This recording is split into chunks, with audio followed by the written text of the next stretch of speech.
Nah, tidak berarti bahwa kalau kita memberikan otonomi, kita memberikan fleksibilitas, bukan berarti akuntabilitas dan transparansi tidak menjadi penting, malah menjadi lebih penting. Transparansi dan akuntabilitas menjadi lebih penting. Ya, semakin besar, semakin banyak diberikan kebebasan dalam alokasi penggunaannya, semakin tinggi harus transparansi dan akuntabilitasnya. Ya, jadi yang dimana 2019 itu kami hanya menerima sekitar 53% daripada sekolah itu melaporkan melewat sistem online kita penggunaan BOS-nya itu seperti apa yang sampai di Kemendikbud. Kalau Kemendikbud tidak menerima laporan BOS tersebut lewat via online seperti di situ websitenya pada tahap pertama dan kedua, yang ketiga tidak akan ditransfer. BOS sekolah pun masing-masing sekolah harus mempublikasikan penerimaan dan penggunaan dana itu di papan informasi sekolah yang mudah diakses oleh masyarakat. Ini bagian dari kebijakannya. Jadi gunakan untuk apa? Ya, ini untuk meningkatkan transparansi. Ya, mengingatkan bahwa kedepannya sebenarnya arah yang kita inginkan untuk dana BOS ini adalah melalui platform teknologi. Ini sangat penting. Kedepannya yang akan kami lakukan juga itu adalah bagaimana kita bisa menggunakan teknologi untuk meningkatkan transparansi daripada penggunaan dana BOS. Dan teknologi inilah yang akan kami gunakan untuk juga meningkatkan kualitas pengadaan, transparansi pengadaan untuk semua sekolah-sekolah di Indonesia untuk dana BOS-nya. Guna mendorong transparansi dalam realisasi dana BOS, pemerintah melalui Kementerian Pendidikan dan Kebudayaan meluncurkan SIPLAH, Sistem Informasi Pengadaan di Sekolah. Seluruh sekolah di Indonesia wajib melakukan pembelanjaan barang dan jasa melalui SIPLAH.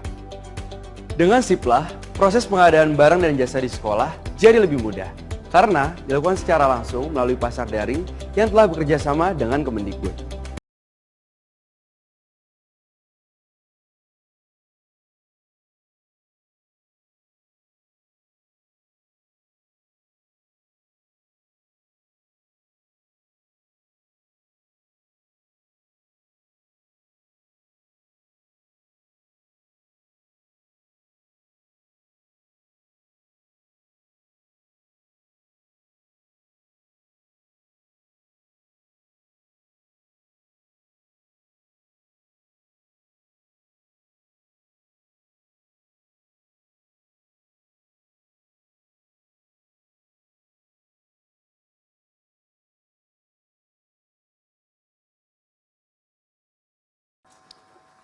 Jadi kita ada 4 perbaikan, ya, 4 penyempurnaan mengenai dana BOS di tahun 2020 yang akan segera dilakukan melalui berbagai macam permen baik dari Kemendikbud maupun juga Kemenq dan Kemdagri. Ya, kita masuk satu persatu. Seperti yang tadi Ibu SMI bilang bahwa penyaluran BOS itu langsung sekarang ke rekening sekolah. Ya, jadi kita akan melakukan transfer secara langsung dari Kemenq langsung ke rekening sekolah. Yang tadinya 4 kali setahun kita ganti menjadi 3 kali setahun sehingga lebih simple, lebih sederhana. Pelaporannya juga lebih sederhana. Nah, untuk penggunaan BOS-nya juga diberikan fleksibilitas. Ya, bagaimana kita ingin memberikan kemerdekaan kepada kepala sekolah dan kepada sekolah-sekolah kita untuk menjadi lebih baik kalau kepala sekolahnya tidak diberdayakan untuk memberikan atau menggunakan anggarannya sesuai kebutuhan sekolah itu. Seperti yang saya bilang kemarin, kebutuhan setiap sekolah itu sangat berbeda dari satu sekolah ke lainnya. Jadi yang semua restriksi-restriksi sebelumnya itu kita sederhanakan. Untuk 2020 hanya ada satu constraint, satu limit ya, yaitu maksimal 50% daripada dana BOS, itulah maksimal 50% yang boleh digunakan untuk pembiayaan guru honorer. Ya, ini adalah langkah pertama Kementerian Pendidikan dan Kebudayaan untuk membantu menyejahterakan guru-guru honorer yang memang layak mendapatkan upah yang lebih layak, yang berkinerja dengan baik. Dan satu-satunya orang yang mengetahui siapa guru-guru honorer yang benar-benar mengabdi itu adalah kepala sekolah. Jadi kita berikan kewenangan ini, kita berikan otonomi bagi kepala sekolah untuk menentukan. Jadi yang tadinya cuma 15% daripada dana BOS bisa digunakan, sekarang naik menjadi maksimal 50%. Ini juga memberikan kebebasan menggunakan dalam 50% ini bisa untuk tenaga pendidik, seperti membiayai operator bagi kepala sekolahnya, agar kepala sekolahnya bisa benar-benar berfungsi sebagai pemimpin pembelajaran, bukan pemimpin operasional sekolah. Ya, ini juga penting. Dalam 50% itu bisa digunakan. Ya, yang tadinya juga ada pembatasan maksimal cuma 20% untuk buku teks dan non teks seperti alat multimedia, sekarang itu diberikan kewenangannya, otonominya kepada kepala sekolah, tidak ada limitnya. Jadi satu-satunya limit ini adalah maksimal dari persentase dana BOS yang boleh digunakan untuk guru honorer dan tenaga pendidik, itu yang ditingkatkan sampai 50%. Dari luar itu adalah kewenangannya kepala sekolah. Nah, tidak berarti bahwa kalau kita memberikan otonomi, kita memberikan fleksibilitas, bukan berarti akuntabilitas dan transparansi tidak menjadi penting, malah menjadi lebih penting. Transparansi dan akuntabilitas menjadi lebih penting.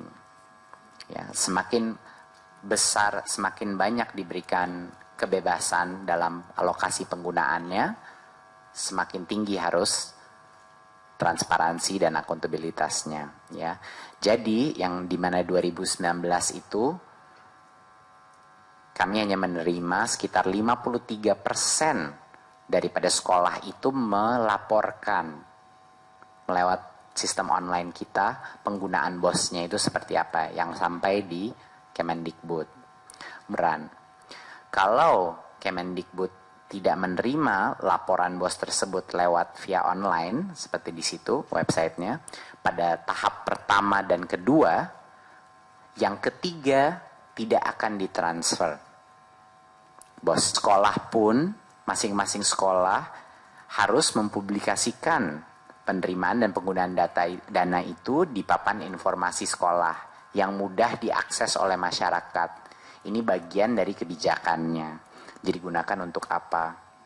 Ya, ini untuk meningkatkan transparansi. Ya, ingatkan bahwa kedepannya sebenarnya arah yang kita inginkan untuk dana BOS ini adalah melalui platform teknologi. Ini sangat penting. Kedepannya yang akan kami lakukan juga sedang dalam proses perencanaan itu adalah bagaimana kita bisa menggunakan teknologi untuk meningkatkan transparansi daripada penggunaan dana BOS. Dan teknologi inilah yang akan kami gunakan untuk juga meningkatkan kualitas pengadaan, transparansi pengadaan untuk semua sekolah-sekolah di Indonesia untuk dana BOS-nya. Jadi ke depannya tentunya solusinya yang terbaik itu di teknologi, tapi itu yang sedang dirancang. Jadinya itu mungkin akan makan lebih banyak waktu untuk mendesain, tapi itu yang sedang kami lakukan di Kementerian Pendidikan dan Kebudayaan.